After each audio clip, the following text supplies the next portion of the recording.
Pipila ka young aspiring journalist nagtigi atol sa pagsaulog sa Press Freedom Day sa Panabo City sa Davao del Norte.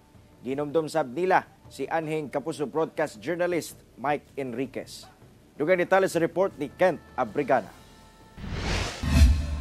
Nagtapok din sa usa ka mall sa Panabo City ang mga aspiring journalist o ubang local media alang sa selebrasyon sa Press Freedom Day ug ang pagkatao ni Marcelo Del Pilar nga mo'y father of Philippine journalism. Subay sa pagsaulog sa Press Freedom Day, kapin 30 ka mga student journals gikan sa nagkadaiyang tungaan sa sulod ug gawa sa Panabo City ang nagtigi sa broadcasting competition, news writing competition ug photojournalism. Tumong matud pa sa maong aktibidad nga mapakita ang kanas sa mga estudyante nga buot mahimong journalist.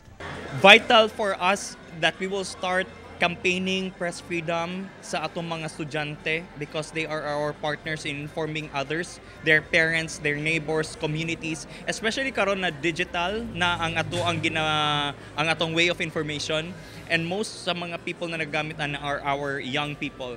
Hinumdumsab sa mga misalmot ang mitaliwan nga giilang usa sa mga haligi sa pagsibya nga Kapuso broadcast journalist nga si Mike Enriquez. Gani nagpabilin matud pa siya nga inspirasyon sa mga journalist. Usa niini ang aspiring journalist nga si Hana.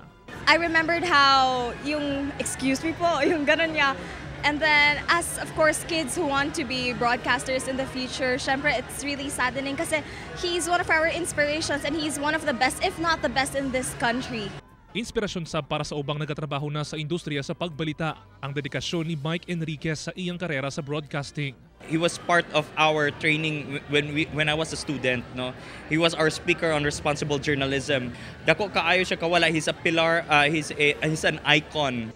Kauban si Mel Colmenares sa kamera. Ako si Kent Abrigana para sa One Mindanao.